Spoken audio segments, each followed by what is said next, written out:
Ukraine की तरफ से खबर आ रही है, यूक्रेन ने आज पीस फार्मूला रखा है और ये जो पीस फार्मूला है ये डेवोस में इस समय समिट चल रहा है। शुरू होने वाला है, कल शुरू हो जाएगा। लेकिन आज संडे के दिन जो नेशनल सिक्योरिटी एडवाइज़र है उनको बुलाया गया था, स्पेशल यूक्रेन ने इनको बुलाया था। तो यूक्रेन ने इन देशों के सामने पीस प्रपोजल रखा है। तो ये जो पीस प्रपोजल है ये क्या है अभी हम देखेंगे, लेकिन पहले हम ये देख लेते हैं कि कितने मेंबर आए यहाँ पर। 81 पार्टिसिपेंट आए यहाँ पर, जिसमें से ग्लोबल साउथ के काफ़ी देश ने इस समिट में भागीदारी ली।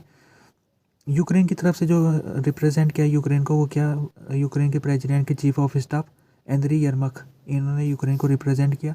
और ये ऐसी चौथी गैदरिंग है लड़ाई शुरू होने के बाद, ये यूक्रेन की तरफ से कराई गई चौथी गैदरिंग हो रखी है इस समय। इससे पहले 3 गैदरिंग हो चुकी है। तो इसमें जैसे कि ग्लोबल साउथ के काफ़ी देश आ रखे थे, एशिया के 18 देश आए थे, अफ्रीका के 12 देश आए थे, साउथ अमेरिका के से 6 देश आए थे। मेन है चाइना एब्सेंट रहा इसमें, चाइना ने अपने एनएसए को नहीं भेजा इस मीटिंग में। और जैसे कि इस मीटिंग में बात ये है कि इसमें जो ग्लोबल साउथ है उसके ऊपर ध्यान दिया गया है। ग्लोबल साउथ का कहने का मतलब है जो डेवलपिंग देश है, जो आमतौर में साउथ की तरफ रहते, तो उनके तरफ ध्यान देने यहाँ पर यूक्रेन ने दिया है। और अभी तक इन देशों की जो इनकी जो स्टांस है लड़ाई को लेकर वो न्यूट्रलिटी का है। इन देशों ने, ज़्यादातर देशों ने अभी तक लड़ाई में न्यूट्रलिटी अपना रखी है, चाहे वो इंडिया हो गया या साउथ अफ्रीका हो गया। तो यूक्रेन इनको अपनी तरफ खींचना चाह रहा है, तो इसलिए उसने ये आज के जो मीटिंग है उसमें उसने ध्यान ग्लोबल साउथ के उसमें रखा है। लेकिन इसमें खास बात ये है कि चाइना एब्सेंट हो रखा है। चाइना एक बहुत बड़ा देश है जो कि ग्लोबल साउथ को रिप्रेजेंट करता है, लेकिन चाइना ने यहाँ पर अपने एनएसए को नहीं भेजा। और ख़ास तौर में हम यह देख लेते हैं कि ब्रिक्स जिसकी बात की जाती है, ब्रिक्स एक अलायंस है जिसमें 5 देशों का ये अलायंस था, जिसको अब बढ़ा दिया गया है।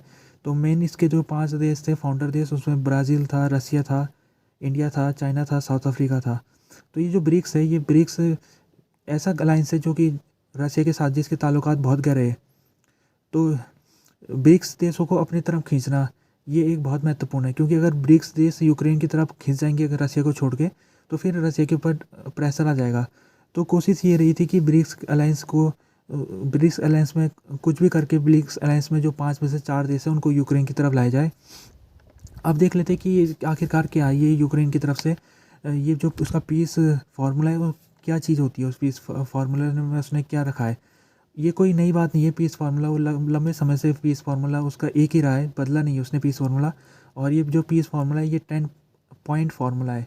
इसमें सबसे महत्वपूर्ण बात है कि यूक्रेन की जो टेरिटोरियल इंटीग्रिटी है उसको बनाए रखना है, यानी कि जो यूक्रेन की जो इंटीग्रिटी है, जो उसका क्षेत्रफल था लड़ाई शुरू होने से पहले, वो पूरा का पूरा क्षेत्रफल यूक्रेन के पास जाना चाहिए। तो यूक्रेन ने ये कंडीशन रखी गई है।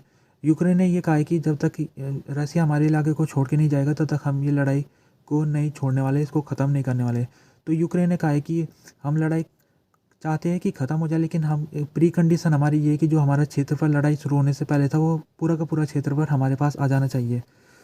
अब बात ये है कि जो ग्लोबल साउथ के देश है क्या वो इन 10 पॉइंट प्रोग्राम को सपोर्ट करेंगे कि नहीं करेंगे, इसकी गारंटी नहीं है। हो सकता है वो करे कुछ देश, हो सकता है कुछ देश ना करे।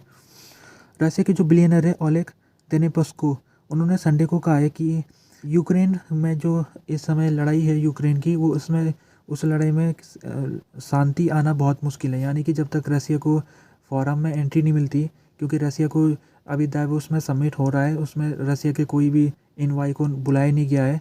तो जब तक रसिया को इंटरनेशनल ऑर्गेनाइजेशन में उसको जब तक जगह नहीं मिलती है तब तक रसिया अपनी तरफ से वो कुछ नहीं करेगा, इनका कहने का मतलब है। यानी कि रसिया, जब तक रसिया को उसके साथ भेदभाव किया जाएगा रसिया के साथ, तब तक रसिया ये समझेगा कि रसिया को यहाँ पर गैंग अप करने की कोशिश की जा रही है, रसिया को कॉर्नर में लाने की कोशिश की जा रही है।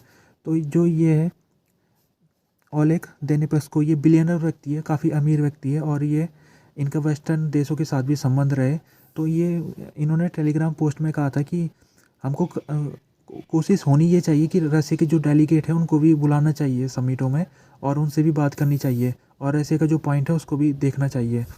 फ्रांस के जो फॉरेन मिनिस्टर थे अभी वो यूक्रेन की विजिट में गए थे कल के दिन, और कल उन्होंने यूक्रेन के फॉरेन मिनिस्टर दिमित्रो कुलेबा के साथ बात की। फिर उन्होंने यूक्रेन के जो प्रेसिडेंट है जेलेंस्की के साथ भी बातचीत की है। तो उनकी जो यात्रा थी कल के दिन की, तो उसमें उन्होंने एक चीज़ तो उन्होंने ये कही कि हम जो हमारा देश है फ्रांस, वो यूक्रेन के साथ खड़ा हो रखा है। यानी कि जो हमारा सपोर्ट है यूक्रेन को बना हुआ है उसके प्रति।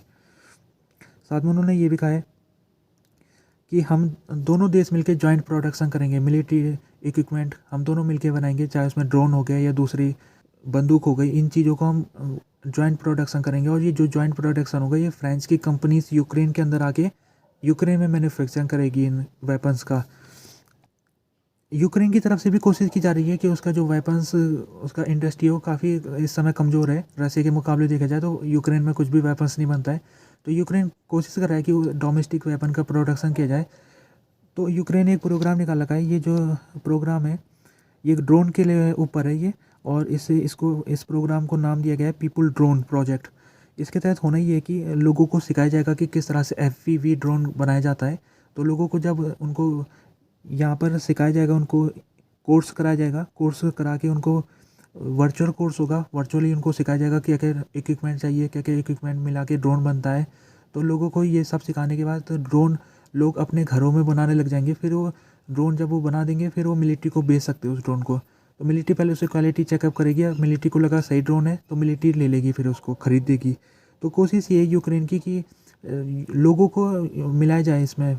जो इस समय ड्रोन की लड़ाई है, देखा जाए तो इस समय यूक्रेन और रशिया में जो लड़ाई है उसमें जो प्राइमरी वेपन है वो ड्रोन का ही यहाँ पर लड़ाई रही है। ड्रोन यहाँ पर इस लड़ाई में सबसे महत्वपूर्ण वेपन के रूप में निकल के आया है। तो यूक्रेन चाहता है कि ड्रोन अपने देश में खुद बनाए, तो इसीलिए उसने प्रोग्राम निकाला हुआ है।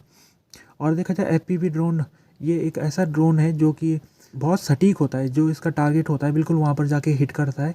इस ड्रोन की जो वैल्यू है वो बहुत कम है, लेकिन जिन वेपन्स को डिस्ट्रॉय करता है उन वेपन्स की वैल्यू बहुत ज़्यादा है। जैसे मिसाइल की वैल्यू आमतौर में $2 से $3 मिलियन होती है, जबकि जो ड्रोन है ये $6 से $7,000 में बन जाता है। तो एक ड्रोन एक मिसाइल को ख़त्म कर सकता है। तो इसलिए भी ड्रोन में काफ़ी ध्यान दिया जा रहा है।